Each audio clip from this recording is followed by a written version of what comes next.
कर लेता हूँ। सो बेसिकली अगर आप कोई ये गलत कोड डालोगे सिस्टम में ना, तो उससे क्या ही मैटर करता है कि आउटपुट सही है या गलत है। मतलब कोड तो काम ही नहीं करेगा। तो वैसी वाली चीज़ है, अगर मैं कुछ भी डालूँ ऊट पटांग कोड लिख के उसको इंटर करूँ तो वो चलेगा नहीं ना। It is similar with astrology. अगर शुरुआती से आपको आदमी झूठ बोल रहा है तो वो तो स्कैम की तरह हो गया। We are astrologers, we are not gods. इसलिए महंगे एस्ट्रोलॉजर्स आर बेटर बिकॉज उनकी कंसल्टेशन कोई ऐसे चीज़ें कराने के लिए नहीं लेगा। मैं भी सोच रहा हूँ अपना प्राइस बढ़ाऊँ इसी वजह से। मेरे साथ भी ऐसे तो दो सर तीन। जो नॉर्मल लोग हैं ना, फिर वो उनका हो जाएगा सीन, क्योंकि कुछ अफोर्ड नहीं कर पाते और उनको हाँ अच्छी यार प्रेडिक्शन नहीं होती। उसे तो मैं कम रखा हूँ प्राइस। उसमें भी किसी किसी का मैं 350 रुपये में कर देता हूँ। कल एक बंदा आया था, स्टूडेंट है, बोला कि सर पैसा नहीं है कर दीजिए। तो मैंने हाफ प्राइस मैंने बोला कि कर दूंगा, लेकिन कल तबीयत ही ख़राब हो गया। हॉस्पिटल गया और कितना, ये 8 साढ़े 8 9 बजे पापा जब आए तब गया। ईसीजी वीसीजी सब हुआ। मेरे को जाना नहीं था हॉस्पिटल सुई के डर से। मुझे बहुत डर लगता है और मुझे लगा कि शरीर वरीर चढ़ा देगा लोग तो और दर्द करता है। तो लकली वो सब नहीं हुआ, बट हाँ ईसीजी हुआ और पता नहीं क्या क्या टेस्ट हुआ। उसके बाद छोड़ दिया हम लोग। अब बोला लोग रेस्ट करिए, स्ट्रेस मत लीजिए। अभी से स्ट्रेस की प्रॉब्लम आ गई है, बुढ़ा हो गया हूँ। हो जाओगे सर आप ठीक। हाँ हाँ ठीक। ठीक काहे नहीं होंगे, ठीक तो हो ही जाएंगे। चलिए हम शेयर कर रहे हैं, स्क्रीन शेयर कर रहे हैं कि इस वाले में हमको स्क्रीन शेयर लगेगा। आज हम बात करने वाले हैं अष्टक वर्गा, सॉरी, षोडश वर्गा चार्टों के बारे में। तो सर वो जो बाकी का था, जैसे मार्स का करा था लास्ट टाइम वो पे। था वो करूँगा, लेकिन आज वो नहीं कर पाऊँगा क्योंकि उसमें लिखना उखना पड़ेगा। उतना बोल भी नहीं पाऊँगा मैं। तो इसमें ये समझाना आसान है क्योंकि देखो आप लोगों को इसका थोड़ा सा भी मैंने नॉलेज नहीं दिया है ना। मेरी गलती है, गुरु गुरु हूँ लेकिन मिस्टेक कर रहा हूँ। इसमें आप लोगों को बेसिक नॉलेज तो आप लोग को देना पड़ेगा मुझे। तो देखिए लग्न में ऐसे सबसे ज़्यादा इंपॉर्टेंट प्लैनेट्स कौन कौन से हैं। तो लग्न है, पंचम, नवमेश, ठीक है, ये तीनों इसके मोस्ट इंपॉर्टेंट प्लैनेट्स हैं। उसमें भी सबसे इंपॉर्टेंट है लग्नेश हमेशा, ठीक है। लग्नेश की स्थिति पूरे कुंडली का जो बलाबल रहता है उसको डिसाइड करता है। बहुत सारी चीज़ें हैं आपको पता है। अब उसमें भी सबसे उसके बाद कौन से इंपॉर्टेंट हाउस होंगे, लग्न सबसे ज़्यादा प्रायोरिटी रहेगा, फिर पंचमेश, नवमेश, फिर त्रिकोण, फिर बाकी सब, राइट। अब होरा में क्या होता है, होरा में जैसे दो ही राशियाँ होती हैं, सिंह और कर्क। तो बेसिकली अगर कर्क में किसी भी जातक के कर्क में ज़्यादा सौम्य राशियाँ हो, जैसे सौम्य ग्रह हो, जैसे कि बृहस्पति, चंद्रमा, मर्क्यूरी, वीनस ज़्यादा हो, और सिंह में ज़्यादा हो आपके क्रूर ग्रह जैसे कि मंगल, राहु, केतु, सूर्य, शनि, एक साथ जितना ज़्यादा कॉम्बिनेशंस बने उतना बढ़िया रहता है। अगर अपोजिट हो, जैसे कि क्रूर ग्रह बैठ जाए आपके सौम्य राशि यानी कर्क में, और सौम्य ग्रह क्रूर राशि में, तो आदमी को पैसे अर्जित करने में दिक्कत होता है, होरा खराब होता है। ठीक है, अब बात करें दरकाना। दरकाना हो गया थर्ड हाउस से रिलेटेड चार्ट होता है, सिबलिंग्स को दिखाता है। यहाँ पर एक और चीज़ दरकाना में आप ना एक्चुअली ये भी दरकाना को भी देखते हो, जब आप कोई रिंग रिकमेंडेशन करते हो तो उसमें दरकाना को भी देखना पड़ता है कि भैया इसमें कोई दिक्कत तो नहीं होगा, क्योंकि ये नवम से सप्तम है। तो इस चीज़ के लिए मतलब कुंडली में, तो इस चीज़ के लिए इसको भी हमको देखना पड़ता है। अब दरकाना में सबसे इम्पोर्टेंट जो ग्रह होंगे वो होंगे आपके दरकाना का लग्नेश, दरकाना का लग्न, और तृतीय भाव दरकाना का। ये तीन चीज़ आपको देखना पड़ेगा। उसके बाद आता है चतुर्मांशा। चतुर्मांशा लग के ऊपर होता है, लग चतुर्थ भाव, मतलब इसमें भी दो ही सबसे इम्पोर्टेंट जो होंगे ग्रह होंगे।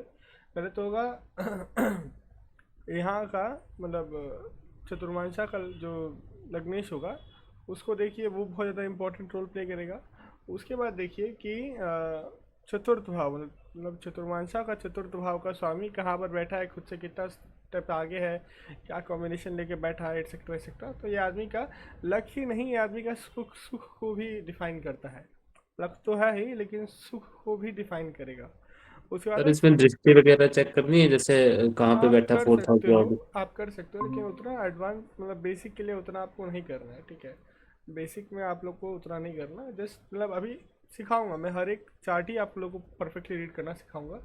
लेकिन देखिए तीन तरह के नियम, मतलब तीन स्कूल हैं तो एक बोलता है कि दृष्टि होती नहीं है, एक बोलता है कि त्रिकोण की दृष्टियाँ होती हैं, और एक बोलता है कि पूरा दृष्टि काउंट करो। तो अभी जो मोस्ट लाइकली जो चल रहा है, मोस्ट जिसको मान्यता दी जा रही है, वो ये बोला है कि सबके सब मतलब हर एक आप डिविजनल चार्ट में दृष्टियों को काउंट करो, जो कि एक्चुअली ट्रू नहीं है, बट आजकल लोग कर रहे हैं, सो उसको क्या ही बोला जाए।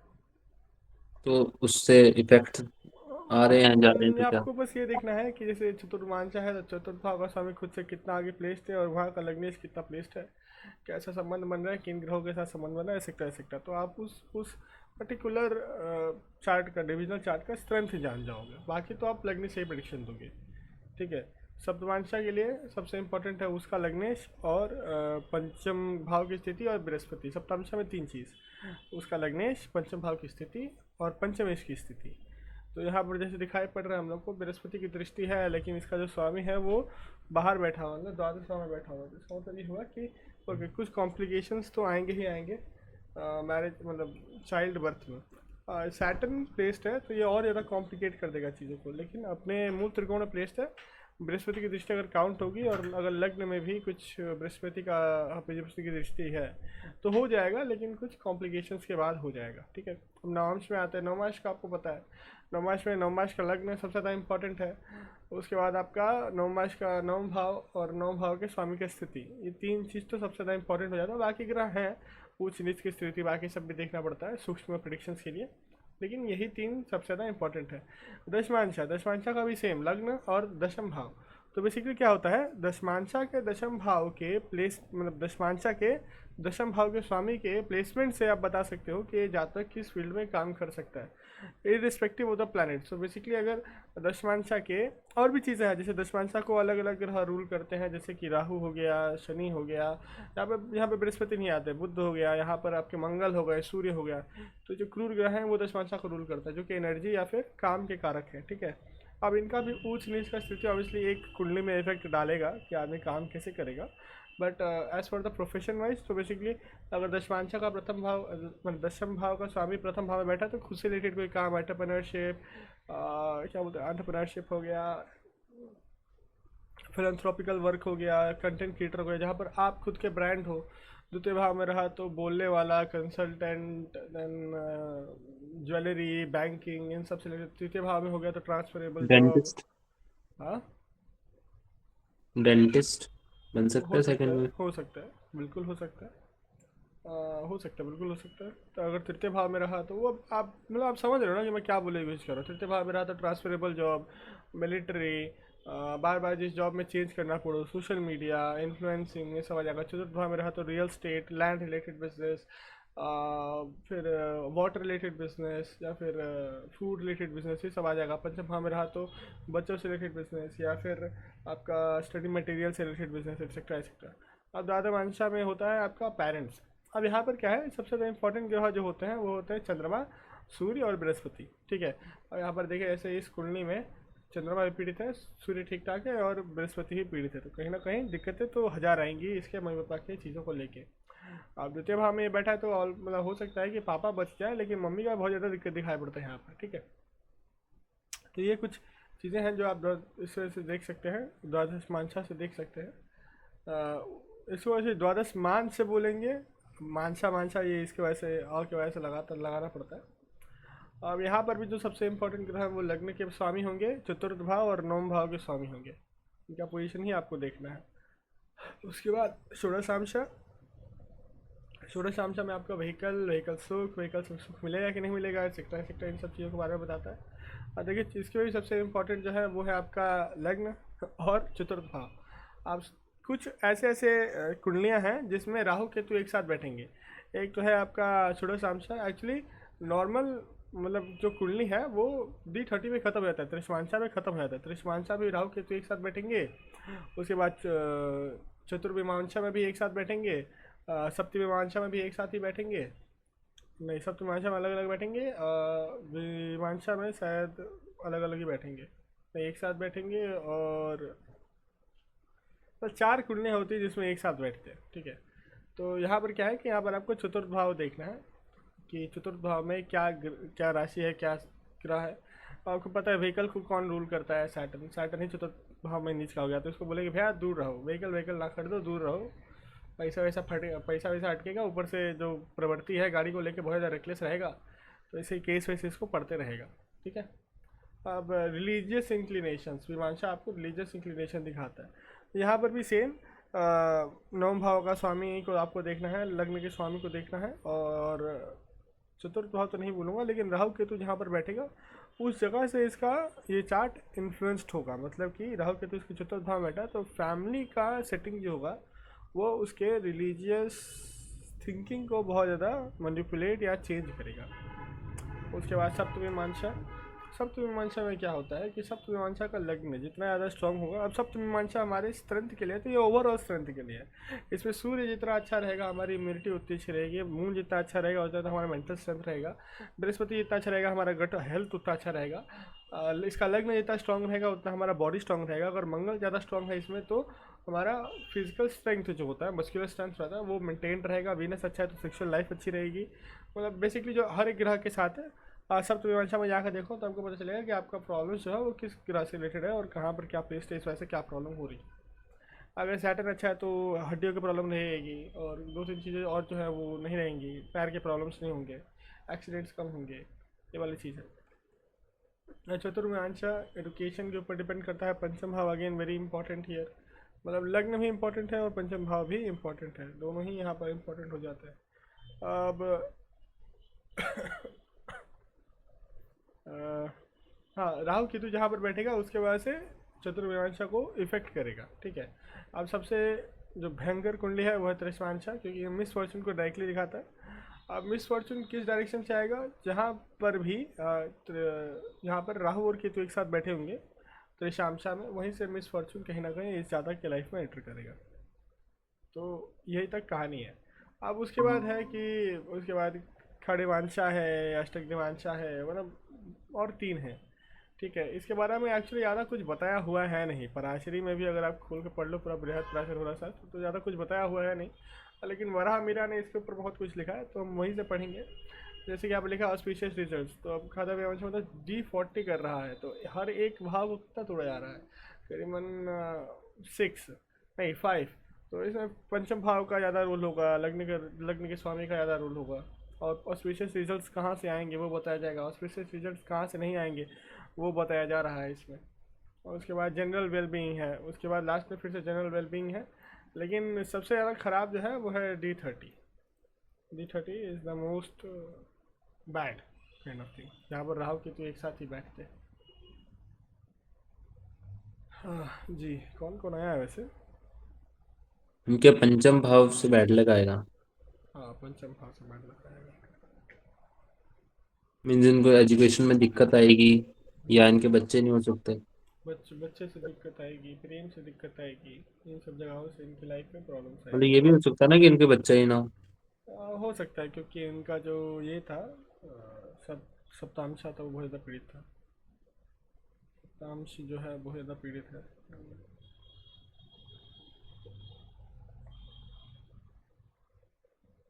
तो जो लास्ट के दो चार्ट है उन दोनों में फर्क क्या है, जो सबसे लास्ट में आते हैं?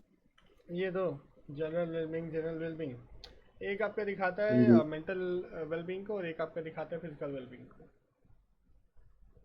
तो इनमें से मतलब देखिए ये सब चार्ट्स एक्चुअली देखने नहीं चाहिए, तो जो है D30 पे ख़त्म कर देना चाहिए। जो नॉर्मल पराशर ये बोलता है D30 तक काफ़ी है। अभी तो आपको D81 तक लेके गया है लोग। D81 क्या करोगे D81 का? राहुल की जो दोनों 10th हाउस में हो तो D30 में मेरा, तो करियर प्रोफेशनल लाइफ में जब जब आप ग्रो करोगे तो तब आपको कुछ बुरा होगा, तो वो तो आपको हो ही रहा है। वो तो आपके साथ हो ही रहा है। तो एस्ट्रोलॉजी गलत नहीं होता। एस्ट्रोलॉजी गलत नहीं होता, हम गलत हैं भले, एस्ट्रोलॉजी गलत नहीं है।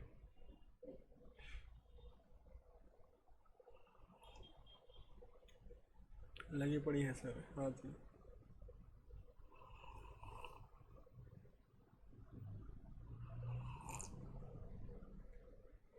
मेरा है 7th हाउस में, तो जब जब करियर से रिलेटेड।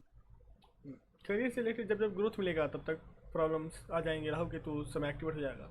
मेरे सप्तम हाउस में है, तो जब जब मेरा रिलेशनशिप बनेगा तब तक बहुत ज़्यादा दिक्कत आ जाएंगी। क्योंकि अभी तक तो सही चला। मैंने मैंने एक टेक्निक है जिससे आप ना अपने कार्मिक रिलेशंस को गिन सकते हो। पता है आपको? जैमिनी और नाड़ी दोनों मिला के ये टेक्निक है। ऑल्दो ये टेक्निक मैंने हेमंत जी से लिया है, हेमंत एस्ट्रोलॉजर से, लेकिन मैंने उसको और बेटर कर दिया। मतलब नाड़ी में भी you can see this things. तो बेसिकली आप इसको लाइक एक साथ करके एकदम परफेक्टली काउंट कर सकते हो कि आपके लाइफ में कितना ज़्यादा ये आएगा, कार्मिक रिलेशंस आएंगे। एक आएगा, दो आएगा, तीन आएगा, चार आएगा, पाँच आएगा, कितना आएगा। ये भी काफ़ी मस्त है। लाइक कुछ कुछ लोग मुझसे बड़ा क्वेश्चन पूछ रहे थे कि सर कार्मिक रिलेशंस कितने होंगे, तो आंसर मिला हमको। It is all about this thing ना, कि आप कहीं से भी कोई भी नॉलेज लो, उसको अपने हिसाब से इवॉल्व कर लो, और बस बहुत मस्त हो गया आपका। सर देखते कैसे फिर? अब वो टेक्निक थोड़ा हार्ड है, मतलब वहाँ पर बहुत सारी चीज़ें लगानी है। बेसिकली पहला जो टेक्निक है वो तो ये है कि आप देखिए कि आपको चर दृष्टियों के बारे में पता है, राशि की दृष्टियों के बारे में। राशि की दृष्टि? राशियों की? जी, राशियों की दृष्टि के बारे में। नहीं, ये तो नहीं पता। राशि जैमिनी सूत्र में राशियों की दृष्टि होती है, ग्रहों की दृष्टि नहीं होती। जैसे हम लोग क्या करते हैं ना, कि हम लोग जब देखते हैं कि दार कारक है, ये है, वो है, फलाना है, ढिमकाना है, तो उसके साथ साथ हम लोग नॉर्मल पराशरी की दृष्टि लगाते हैं। वो काम ही नहीं करेगा वहाँ पर, वो जैमिनी की दृष्टि है। बेसिकली क्या है, तीन भाव में, तीन अलग अलग हिस्सों में बांटा हुआ है। तो चर स्थिर द्वि स्वभाव, चर स्थिर द्वि स्वभाव ऐसे करके बताओ, चर स्थिर द्वि स्वभाव, फिर चर स्थिर द्वि स्वभाव, राइट। तो अगर सोचो कोई ग्रह, कोई एरिस जो है वो कर्क को देखेगा, चर स्थिर द्वि मतलब सॉरी कैसा था, ओके। सो जो चर राशि है वो स्थिर को देखेगी, जो स्थिर राशि है वो चर को देखेगी, और द्वि स्वभाव एक दूसरे को देखते हैं। हाँ, ये रूल है। सो बेसिकली जो चर है, जैसे मेष है, वो दो को नहीं देखेगा, दो के बाद लेकिन फिर सिंह को देखेगा। उसके बाद देखेगा स्थिर द्वि स्वभाव, फिर चर स्थिर, मतलब यहाँ पर इसको देखेगा, स्कॉर्पियो को देखेगा, एंड देन फिर चर स्थिर ये कैप्रिकॉन को देखेगा, नहीं, एक्वेरियस को देखेगा। हाँ, एक्वेरियस को देखेगा, राइट, एक्वेरियस को देखेगा।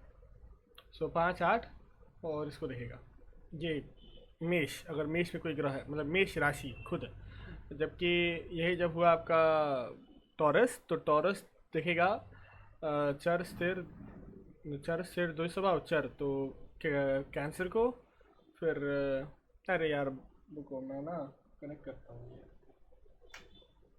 रुको आईपैड कनेक्ट कर रहा हूँ, आराम से इसको मतलब समझा दूँगा। उतना हार्ड भी नहीं है, बट वही जैमिनी सूत्र का थोड़ा बहुत बेसिक तो हमको भी आता है।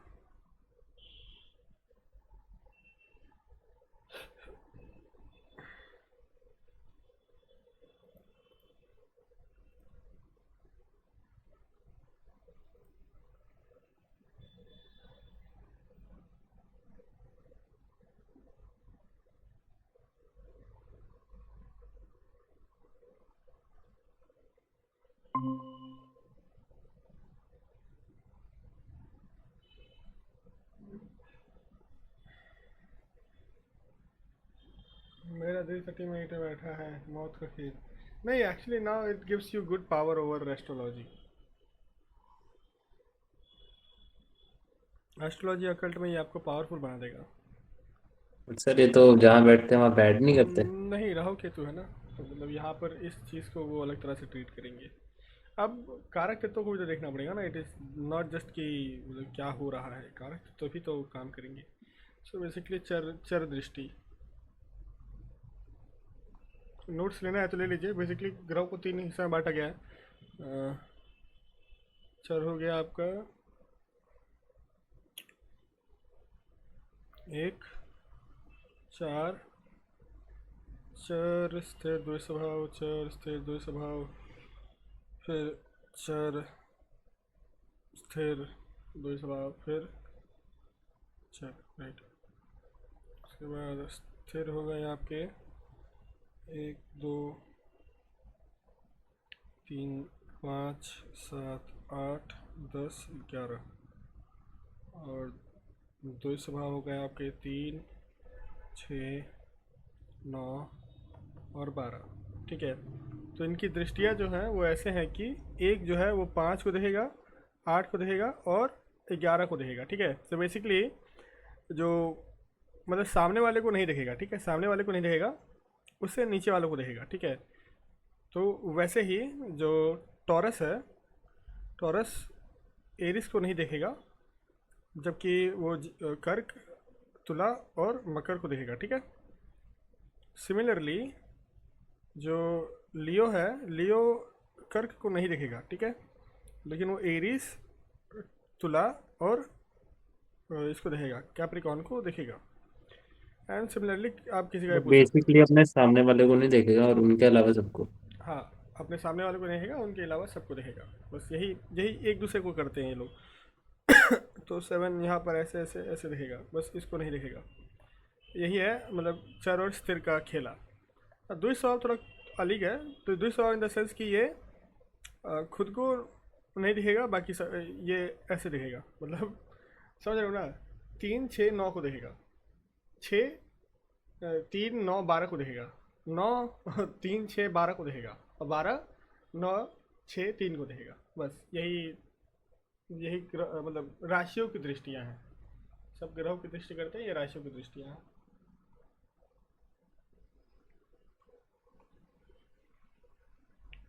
क्योंकि ये पराशरी के भीतर ही आता है, इतना तो बेसिक हमको भी पता है।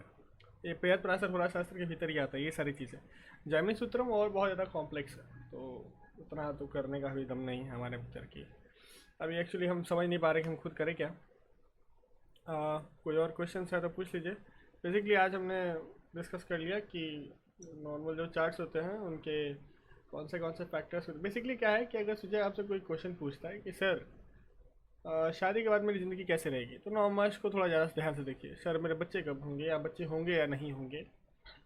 तो 10 सप्तमांशा को देखिए, उसमें बृहस्पति के पोजीशन देखिए, उसमें आप पंचम भाव की पोजीशन देखिए। सर D12 से बेड लाइफ भी चेक होती है ना। D12 सर जी। कभी कभी ऐसा होता है ना कि यानी किसी का चार्ट ऐसा होता है पॉजिटिव वे में, नेगेटिव वे में, कि उसको देख के दिमाग ही घूम जाता है, या फिर ऐसे लोग का हम चार्ट देखते तो हमारे साथ कुछ बुरा होने लगता है या कुछ। तो हाँ होता है। तब तब हम कैसे यानी प्रोटेक्ट करें? चार्ट से पहले हम क्या करें कि हमें कुछ हो नहीं? कुछ नहीं कर सकते। जी सर। कुछ नहीं कर सकते। अगर आपने पैसा लिया है तो आपको अपने पुण्य देने पड़ेंगे। वही तो है, वही तो है। नहीं सर, ऐसे पैसे नहीं लियो, किसी के ऐसे चार्ट देखा हो कभी और नेगेटिव हो, ऐसे ऐसे कौन से कॉम्बिनेशन होते हैं? यानी कोई ऐसा होता है ना कि आप उनका कुछ बताओ तो पूरी हमारी चला जाता है, यानी सब कुछ गलत गलत उल्टा उल्टा होने लगता है, काम ही नहीं बनता है। चार्ट का वाइब होता है, आदमी का वाइब है, क्वेश्चंस का वाइब है। यही ऐसा होता है। ऐसा ज़रूरी नहीं है कि वो चार्ट ही हो, लेकिन हाँ कुछ कुछ चार्ट्स में होता है। अब इन चार्ट्स को बताना मुश्किल है, लेकिन अष्टम भाव का कुछ गड़बड़ी होगा तभी प्रॉब्लम होता है। मतलब प्रॉब्लम हमारे साथ है, इन कुंडलियों में नहीं है। प्रॉब्लम हमारे साथ है। इस समय क्या होता है, हम बहुत ज़्यादा देखिए, कोई भी आप कुंडली देखेंगे ना, वो कार्मिक होगी। आप कुंडली देख रहे हो, कोई भी उपाय दे रहे हो, तो ये खुद पे खुद ही एक कर्मा आप बिटोर रहे हो, कर्म बिटोर रहे हो। तो आपके पुण्य है तो वो कर्म कट जाएंगे, यही तो है। मतलब इसलिए तो हम लोग पैसा लेते हैं। अब प्रॉब्लम क्या होगा कि जैसे आपने पहले तो पैसा नहीं लिया, उसके बाद कर्म जोड़ लिया, उसके बाद क्या हुआ, उस आदमी के कर्म बहुत ज़्यादा खराब है, उसके वजह से आपको एक स्टेप नहीं है, इसके 2 3 स्टेप हैं जो कि एक साथ आते हैं तो चीज़ें बिगड़ती है, जो कि होता है। मेरे साथ अभी करीबन 3 बार हो चुका है, जहाँ पर मुझे चार्ट देखने के बाद हॉस्पिटल जाना पड़े। तो ये लाइन तो सेफ हरगिज नहीं हो कि अष्टम भाव से आप खेल रहे हो, तो ये लाइन तो बिल्कुल सेफ नहीं है। पहली बात भाई, ये लाइन सेफ तो है नहीं। बट दुर्गा कवच और दुर्गा सप्तशती, या फिर मतलब बेसिकली दुर्गा कवच का पाठ करना, या किसी भी कवच का पाठ करना, हनुमान कवच हो गया, राम रक्षा स्तोत्र हो गया, काल भैरव अष्टकम हो गया, इन सब का पाठ करने से इससे राहत मिलेगा। ज़्यादा कुछ एक्सट्रीम नहीं होगा, यही बोल सकता हूँ। यहाँ पर कोई एक आंसर नहीं है इस चीज़ के लिए, कोई नहीं दे सकता। और कुंडली भी ख़राब है, और आप वो आदमी भी ख़राब है, और उस समय आपका मेंटल स्टेट भी ख़राब है कि वो मैं कामाख्या 10 महाविद्या कवच करता हूँ, वही ना कि भूत प्रेत पिशाच आकनी डाकनी वर्म राक्षस वही वाला ना। नहीं, वो जिसमें 10वां विद्या होती है, यस्तु। यस्तु देवी महामाया कामाख्या पीठवासिनी। अच्छा अच्छा, वो वाला। अच्छा, वो तो स्तोत्र है। उसको कवच बोल सकते हैं, उसके अंदर आता है ना कोई, मैं भूल गया किस में आता था वो, पुराण में आता है एक। हम्म। अब तो 10वीं महाविद्या में घुसे गए हो भाई, सही है सही है। सर आप तो इतना पूजा पाठ करते हो फिर भी आपको इतना इफेक्ट करता है, तो हमारा तो क्या होगा। अरे ऐसा नहीं है, सभी अपने अपने लेवल पे पूजा पाठ करते हैं। हम हम तो सोच रहे हैं ना क्या हुआ ना मेरे साथ कि मेरा जो स्पिरिचुअल बॉडी है वो डैमेज हो गया। इस वजह से मेरे को कल हॉस्पिटल जाना पड़ा। क्या होता है कभी कभी, जैसे मैंने आप लोगों को बताया ना कि एक जो बलून है वो उतना ही फूल सकता है जितना वो होल्ड कर पाए। स्पिरिचुअल बॉडी भी वैसा ही है, स्पिरिचुअल बॉडी खुद पे खुद एक्सपैंड करता है। आस्ते आस्ते आप एक्सपैंड कर सकते हो, उसमें ज़्यादा चाहोगे ना चीज़ें लालच बन करके आप भरने की, तो फट जाता है, उसके बाद टाइम लगता है हील होना है। बेसिकली वही कल मेरे साथ हुआ क्या कि मैं कल ग्रहण था और मैं बहुत ही क्लोज था। मंत्र एक है, बताऊंगा नहीं, मतलब करने में कुछ कुछ करने में बहुत क्लोज था। अब लालच आ गया मन में, सब कुछ किया, न्यास किया, उसके बाद संकल्प लेके बैठ गया मंत्र। उससे पहले क्या हुआ था कि आप देखो तो 7 दिन उधर बहुत ज़्यादा पूजा पाठ किया, फिर आया, फिर संकल्प लेके पूरा रात पूजा पाठ किया महाशिवरात्रि के दिन, फिर कल संकल्प लिया, 4-5 घंटा से मंत्र जाप किया। तो इसी में मेरा स्पिरिचुअल बॉडी जो है वो डैमेज हो गया। परसों, परसों 15 तारीख को था, नहीं 17 तारीख को था ग्रहण। तो उसी में, अब ग्रहण में क्या होता है कि आप एक मंत्र जाप करो तो करीबन हज़ारों मंत्र जाप का पुण्य मिल जाता है। 100 का भी मिल सकता है, 1000 का भी मिल सकता है, तो बहुत ही अच्छा होता है। तो हम जो चीज़ कर रहे थे वो शायद कुछ हुआ उसका, उसी का इफेक्ट पड़ा कि नेक्स्ट दिन ही मेरा एकदम भयंकर तबीयत खराब हो गया, हॉस्पिटल जाना पड़ा। उसके ऊपर से डॉक्टर तो बोल रहा था कि स्ट्रेस कम लीजिए और बाकी सब, मैं स्ट्रेस तो ले ही नहीं रहा था। है कुछ चीज़ें हैं जिनका था, स्ट्रेस था, लेकिन ऐसी भी चीज़ नहीं थी। अब पता नहीं क्या हुआ, भगवान जाने, राम जी जाने, महादेव जाने, लेकिन आ गया बच के जिंदा हूँ। तो आप लोग भी ना कोई स्तोत्र या फिर किसी अपने इष्ट का ना कुछ रक्षा स्तोत्र या फिर वैसा कुछ पढ़िए, ठीक है। अगर ऐसी इस चीज़ों से आपको डर लगता है तो ऐसा पढ़िए। और कुंडली पहले तो आप ऐसे कर लीजिए कि उनके आपके प्रॉब्लम्स उनको पूछ लीजिए कि ठीक है, मैं कुंडली तो आप लोगों को मैं बताऊंगा आंसर्स, लेकिन प्रॉब्लम क्या है आप पहले बता दीजिए। अगर आपको लगे कि हाँ इस चीज़ को आप टैकल कर सकते हो तो करिएगा, नहीं कर सकते हो तो बोल देना कि ये मेरे बस की बात नहीं। क्योंकि आप लोग अभी सीख रहे हो, अभी आप लोग स्टार्टिंग कर रहे हो, आप लोगों का जो मेंटल फेस है और बाकी सारी चीज़ें हैं वो अभी थोड़ा ये है। तो उस चीज़ के हिसाब से आप लोग आस्ते आस्ते तो ग्रो करोगे ही, आप लोग आस्ते आस्ते बहुत ऊंचा पहुंच जाओगे, लेकिन पहले नॉर्मल नॉर्मल आस्ते आस्ते बेबी स्टेप्स लेके ही आगे आगे बढ़ता है। एक ही बार छलांग मारने जाओगे तो गिर भी सकते हो पूरा तरीके से। और ये भी एस्ट्रोलॉजी भी स्पिरिचुअल बॉडी को डैमेज करता है, ठीक है, इन द सेंस कि हमको नेगेटिव चीज़ों से जोड़ता है। देखना, अगर आप मतलब कभी कभी क्या होता है कि अगर आप बहुत सारे क्लाइंट्स या फिर ऐसे बहुत कुछ देख लो ना, मतलब कुंडली बहुत सारा या फिर ऐसे ही इससे पढ़ाई कर लो, तो अष्टम भाव जो होता है वो सेक्स का भी होता है, तो कामुकता बहुत ज़्यादा बढ़ती है। सिमिलर टू मंत्र जाप, सिमिलर टू साधना, यहाँ पर भी कामुकता बहुत ज़्यादा बढ़ेगी आपको। ये सारी चीज़ें होती हैं यहाँ पर। प्रोटेक्ट करने के लिए खुद को ये करिए, अभी तो हमको पता है। अब देखिए, अब डिपेंड करता है, अगर आप उस चीज़ को सह सकते हैं तो ठीक है, नहीं सह सकते तो फिर क्या ही किया जाए। सर जैसे अभी मेरी 8th और 12th की वो दशा चल रही है, तो जब से स्टार्ट हुए। अंतरा भी उसी की है। हाँ, तो फिर ऐसा भी हो सकता है कि इन सारे मंथ में यानी सभी जगह से मनी के ब्लॉकेजेस ही हो जाए, क्योंकि उसकी दशा ही अंतरा भी कहीं पे नहीं आ रही है। जब तक अंतरा चेंज नहीं होगा तब तक चीज़ें वैसी ही रहेंगी जैसे चल रही हैं। अंतरा जब तक चेंज नहीं होता तब तक दिक्कत है। अंतरा चेंज होगा या फिर बढ़िया कोई ट्रांसिट होगा तो वो चीज़ें वापस से शॉर्ट आउट हो जाएंगी। और देखिए, कोई भी एक चीज़ हो जाता हूँ, ज़िंदगी में आपकी कितनी भी बड़ी दिक्कत है ना, 15 दिन तक ही चलेगी, 15 दिन के बाद वो ऑटोमेटिकली ठीक हो जाएगी, कितनी भी बड़ी दिक्कत हो। तो ये चीज़ हमेशा अपने दिमाग में रखिएगा कि कितनी ही बड़ी दिक्कत आ जाए, 15 दिन से ज़्यादा नहीं चलेगा। कि ग्रह का गोचर ही उस हिसाब से बनाया हुआ है, और गोचर 50% रिजल्ट को कंट्रोल करते हैं, तो वो भी बहुत बड़ा रोल प्ले करते हैं। तो गोचर और इसको देखिए, आप तो खुद ही एस्ट्रोलॉजर बन गए हैं, इतना क्यों संकोच करना है, खुद ही देखिए, खुद ही बोलिए, और खुद ही मेरे को आप उपाय बताइए कि ऐसा ऐसा हो रहा है मेरे साथ, ऐसा ऐसा हो रहा है, इसकी वजह से हो रहा है, तो क्या ये किया जा सकता है? आप पूछ सकते हैं कि ये करूँगी, तो मैं बोल सकता हूँ हाँ या ना, मैं ये बोल दूंगा। अब आप लोग भी बन चुके हो ना एस्ट्रोलॉजर, तो देख लीजिए।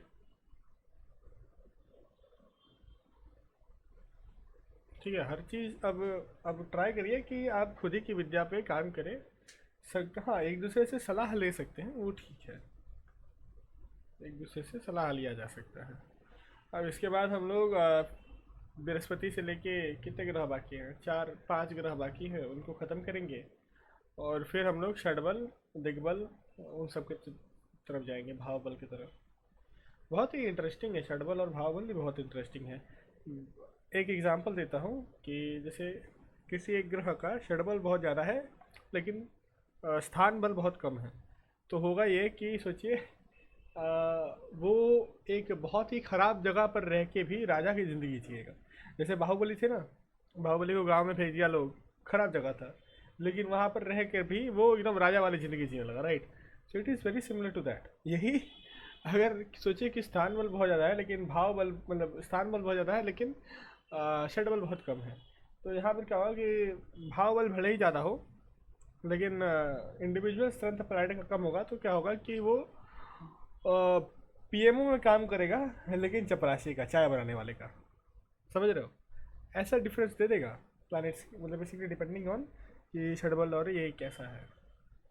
अब इसको ठीक कैसे किया जाए, तो 2-3 उपाय है, बताऊंगा जब हम लोग वहाँ पर पहुँचेंगे ना, षडबल वाले उधर, तो बताऊंगा। उसके बाद नवमाश तो इतना बड़ा है कि मैं सोच रहा हूँ कि आप लोग को कैसे पढ़ाऊँ, आप लोग को बिना बोर करे मैं कैसे पढ़ाऊँ, नवमाश बहुत बड़ा है। अब भाई हम डायरेक्टली अब षडबल खत्म करेंगे, फिर नवमाश में घुसेंगे। नवमाश इज़ वेरी बिग और आप लोग को जानना पड़ेगा कि नवमाश काम कैसे करता है। वो थोड़ा एडवांस में है, लेकिन मुझे वो पढ़ाना है आप लोगों को नवमाश। उससे पूरा 1 महीना लग जाएगा नवमाश पढ़ने में, मे बी थोड़ा ज़्यादा टाइम लगेगा, 1 महीना से थोड़ा ज़्यादा टाइम। हाँ, लेकिन नवमाश का फिर वो आप लोग पूरा इन एंड आउट जान जाओगे पूरा। उसके बाद आप लोगों को लाइक किसी और बुक को रेफ़र करने या फिर कुछ भी करने की ज़रूरत नहीं है। अगर आप लोग सही से मतलब पूरा सीख जाओगे नवमाश, तो कहीं जाने की ज़रूरत नहीं है, इतना भयंकर तरीका से पढ़ा दूँगा। चलिए, आज आप लोग वो जो वीडियो है वापस से देख लीजिएगा, और कोई क्वेश्चन हो तो चैट में पूछ लीजिएगा। आप जो लिंक्स भेज रहे हैं वो भेजते रहिए, मतलब वही बात है कि थोड़ा मतलब जैसे ना कि इंपॉर्टेंट जो आपको बुक्स लगे कि वो इंपॉर्टेंट बुक्स है वो भेज दीजिएगा, ठीक है? सारे बुक्स मत भेजिए, आई डोंट थिंक इतने बुक्स कोई पढ़ेगा भी, तो लोग सोचेंगे कि आप ही स्पैम कर रहे हो। मैं आप ही के लिए बोल रहा हूँ, सारे बुक्स मत भेजिए, जो आपको लगे कि हाँ ये बहुत इंपॉर्टेंट है तो वो भेजिए। और नहीं तो अगर आपको भेजने हैं तो मेरे डीएम में भेज दीजिए सारे के सारे बुक, मैं तो आराम से, मैं तो बैठा हूँ पढ़ने के लिए। हाँ सर, मेरे को दिखाई दी ना, तो मुझे ज्यादा पता नहीं था, इसलिए मैंने नहीं भेज दी। नहीं, जैसे आपको लोग समझेंगे ना कि आप ज़्यादा स्पैम कर रहे हो, इसलिए मैं बोल रहा हूँ जो इंपॉर्टेंट बुक्स हैं वो आप भेजिए वहाँ पर चैट में, वो ठीक है। आप लोग अगर कोई भी एस्ट्रोलॉजी से रिलेटेड न्यूज़ मिले, कोई गोचर का न्यूज़ मिले, ग्रहण का न्यूज़ मिले, ट्रांसफ़र का न्यूज़, तो कुछ भी मिले तो वो सब आप शेयर कर सकते हो आप चैट में। वो सोच लो कि आपका एक एक ग्रुप मिल गया है, जब भी आप लोग अटकोगे लाइफ पे तो आप लोग वहाँ से अपना कलीग्स हैं तो वहाँ से आप लोग क्वेश्चन पूछ सकते हो। मैं भी वहाँ पर हूँ, कोई भी प्रॉब्लम हो किसी भी चार्ट से रिलेटेड, तो वहाँ पर आप लोग गिव एंड टेक वाले रिलेशनशिप पे आ जाओ, जहाँ पर आप लोग सिम्बायोटिक रिलेशनशिप, मतलब अगर मैं कहीं अटकूँ तो भैया आप कुछ सलाह दे दो, आप अटकोगे तो मैं कभी सलाह दे दूँगा, मैं बोल दूँगा चैट में ये चीज़। लेकिन अब आप लोग उस स्टेज में उतरिए, क्योंकि आप में से आई थिंक सबके सब जो है कंसल्टेंसी आप लोग ले रहे हो ऑलरेडी, ठीक है? तो अब उस स्टेज में आप लोग उतरिए। और जी अगर हो सके अनंता जी, तो मैं आपको बोलूँगा कहीं पे भोज करा दीजिए, ठीक है? थोड़ा दूर कहीं घर से अगर हो सके तो आप भोज करा दीजिए, लेकिन अभी तो आपके पास पैसे हैं नहीं, तो वो वाली भी चीज़ है। अरे सर, कहीं यानी इतना तो टाइम मैंने कभी नहीं देखा कि एक जगह से भी कांटेक्ट नहीं हो रहा है, पूरा सब कुछ चला गया, जो जिससे अच्छा चल रहा था कि नहीं इससे तो यानी नहीं बंद होगा, वो भी बंद। समझा। तब मोस्ट लाइकली आपका कर्क लग रहा है ना, मार्च के आसपास फिर से चीज़ें बहुत आराम से चालू हो जाएंगी। मार्च के आसपास फिर चीज़ें चालू हो जाएंगी, डोंट वरी। मार्च आने हाँ दीजिए। सर, सोशल मीडिया ही मेन था और मुझे लगा था कि नहीं, तो उस पे भी अभी कुछ फॉलोवर्स नहीं बढ़ रहा है, कुछ काम नहीं आ रहा है। जो पहले अच्छे अच्छे बोलते थे वो काम में भी चिक चिक करने लगे हैं। फिर इवन आज वाईफाई डालने वाला आया था, वो कल पैसा ले गया, आज वो फोन नहीं उठा। हे भगवान। अच्छा, आप यूट्यूब पे भी वीडियो बनाते हो ना? जी सर। आप यूट्यूब पे भी वीडियो बनाते हो ना? हाँ सर, मैंने अभी तो 244 सब्सक्राइबर है। एक में मैं सिर्फ टेम्पल के डालती हूँ और एक मेरा या पर्सनल वाला है जो जिसमें मैं GRWM वाला स्टार्ट किया, अभी स्टार्ट किया ये मंथ से ही। तो उसमें क्या करते हो, astrology?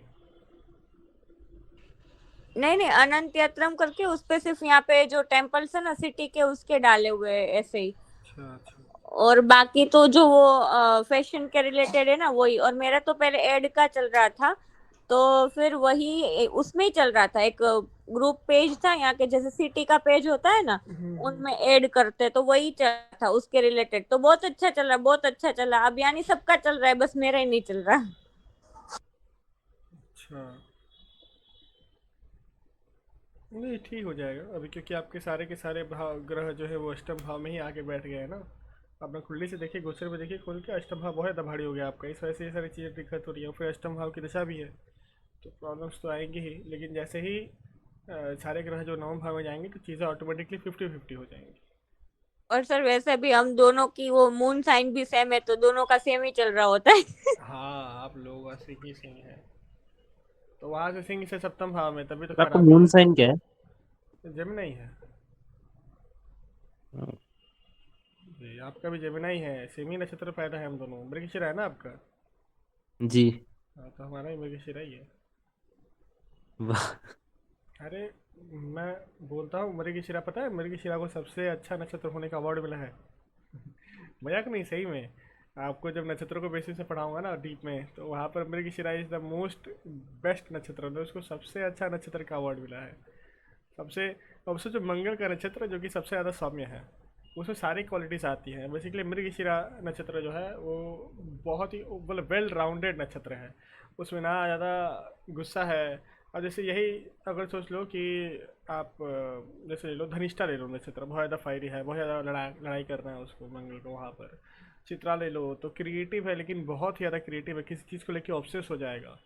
Mrigashira is all rounded like, forgiveness भी है, लड़ाई भी है, सब चीज़ है उसमें मृगशिरा में। तो it is one of the क्या बेस्ट नक्षत्र है। यहाँ तक कि जुपिटर के नक्षत्र भी इतना बढ़िया नहीं माना जाएगा, इतना बढ़िया है नक्षत्र। क्योंकि विवाह जो होगा, 11 नक्षत्र में विवाह होता है, उसमें से जो सबसे बढ़िया बढ़िया है वो है रोहिणी, मृगशिरा, उत्तरा, तीनों। तो 5 ही नक्षत्र है जो कि सबसे बढ़िया है। सबसे बढ़िया जो 5 नक्षत्र हैं जिसका विवाह होगा, तो 3 उत्तरा है और रोहिणी और मृगशिरा। बाकी 11 नक्षत्र है जिसमें विवाह हो सकता है। सर इसमें पद का भी फर्क आता है क्या? हाँ, मेरा आपका पद भी सेम ही होगा। क्या पद है आपका? मेरा शायद तीसरा या चौथा पद होगा। मेरा चौथा है। मेरा भी चौथा ही होगा। मेरा भी चौथा ही होगा। सर मैंने पूरा था जो नवग्रह पुराण वाला पढ़ा था फर्स्ट सन का। अच्छा, काफी अच्छी स्टोरीज है उसमें। हाँ, नवग्रह पुराण बहुत बढ़िया बढ़िया स्टोरी है। मस्त मस्त स्टोरी है। ग्रहों की उत्पत्ति के ऊपर, ग्रहों के बाल बच्चों के ऊपर, बहुत मस्त मस्त स्टोरी है। सर वैसे हम कोई भी एस्ट्रोलॉजी की जो जैसे ये बृहद जातक और आपने बताई थी, वो कोई भी बुक्स यानी कंसिडर करे, तो ऐसा तो नहीं हो सकता ना कि अब उस पे ये कोई लोग पॉइंट आउट कर दे कि नहीं बुक से कंटेंट उठा रहे हैं, ऐसा कर रहे हैं, ऐसा क्यों? बोल रहे हैं। ये क्या मतलब हुआ? लोगों को पढ़ने का टाइम नहीं है। मैं बुक से लेके अगर कोई चीज़ बता रहा हूँ किसी को, तो इसमें गलती क्या है? क्यों भाई? लोग जो भी, एक बहुत ज़्यादा एक लड़की फेमस हो रही है जो कि पुराणों से कहानी उठा रही है, लव स्टोरीज, और वो डाल रही है, तो वो क्या खुद से लिख रही है कहानी? वो बस चीज़ों को इंटरेस्टिंग वे में प्रेजेंट कर रही है, which is really really good, right? तो it is similar to that. अगर आप चीज़ों को अच्छे वजह से अच्छी तरह से प्रेजेंट कर सकते हो, फैंटेस्टिक। नहीं, और सर किसी ने तो एआई से पूरा ब्लॉग बनाया कि वो उसने राम अवतार देखा, मत्स्य अवतार देखा। आप बोले तो मैं एक लिंक भेजूंगी उसकी। मेरे पास कल के आ चुके हम्म। हैं अभी तक तीन तीन, पता है आप लोगों को? मेरे पास तीन तीन कल के अवतार आ चुके हैं। सर पता है, मैं भी यही पढ़ रहा हूँ, मैं आपकी भी बनाने की सोच रहा था ऐसी वीडियो। अरे नहीं नहीं, मेरा कुछ मत बनाओ मेरे भाई। आपको मैं, महाभारत में घुमा के नहीं नहीं लाऊंगा। नहीं नहीं नहीं, मैं ठीक हूँ। मैं, मेरे को छोड़ दीजिए, मैं ठीक हूँ। तो मेरे पास तीन तीन अभी तक कल के अवतार आ चुके हैं जो कि बोलते हैं कि वो कल के अवतार हैं। तो फिर बोलता हूँ कि भगवान अगर आप कल की हो तो मेरा उद्धार सबसे पहले करना, आशीर्वाद दो कि हम बहुत पैसा कमाएं, अंबानी बने। तो तो बोलता है ठीक है। तो फिर मैं बोलता हूँ कि भगवान अगर आप ही कल की हो तो फिर कुंडली दिखाने की क्या ज़रूरत है आपको। उनकी भी मैं घींच लेता हूँ, मतलब बढ़िया से, क्योंकि क्या ही क्या लोग बोलते हैं। और मतलब खुद के ऐसे लोगों के लिए बुरा भी लगता है, बिकॉज ना सोसाइटी ने उनको ऐसे तरह से मतलब मोस्ट लाइकली वो ऐसे लोग होते हैं ना जो ये सब सोचते हैं, जिनको सोसाइटी ने किसी ना किसी तरह से ठुकरा दिया है। तो वो ये सब चीज़ें सोचते हैं, खुद को अलग तरह से लिव ऑन करने की कोशिश करते हैं। तो कंसल्टेशन में मैं सर लेता हूँ, बोलता हूँ हाँ कोई बात नहीं, ऐसा हो सकता है, ऐसा हो सकता है, बिल्कुल हो सकता है। तो मैं बोलता हूँ कोई बात नहीं भाई, जाओ आप डिल्लू ही कम से कम एक घंटे के लिए आप डिल्लू हो लो, कोई बात नहीं।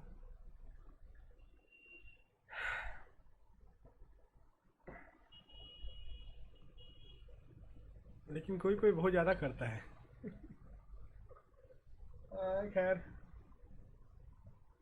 और की क्वेश्चन है?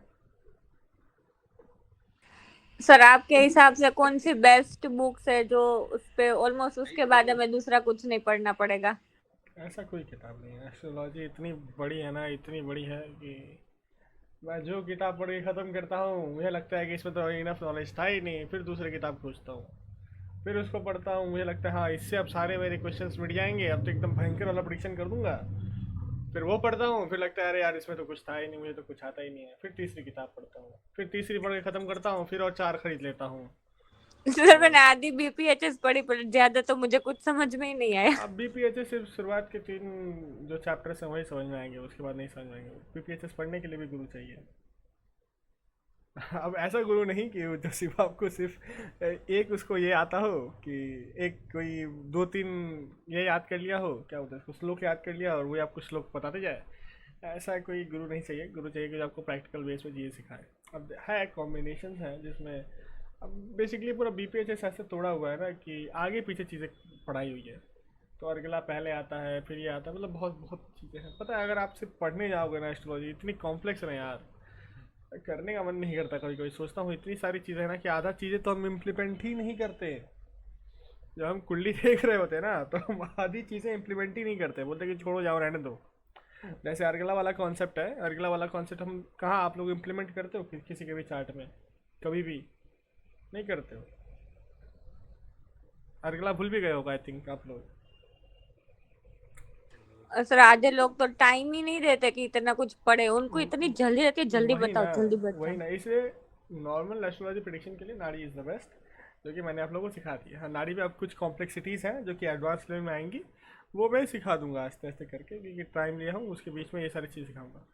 अब वही है, मतलब normal day to day question के लिए nadi astrology is the best. अब कॉम्प्लेक्स में चीज़ें सीखनी है जहाँ पर आप भयंकर लेवल की प्रेडिक्शंस कर पाओ, उसके लिए फिर पराशरी में जाना पड़ेगा। और पराशरी में भी आपको जैमिनी, नाड़ी और इस तीनों को मिला कर फिर चीज़ें को और विस्तार में खोलना पड़ेगा, तो वहाँ पर आप एक्चुअली चीज़ों को जान पाओगे।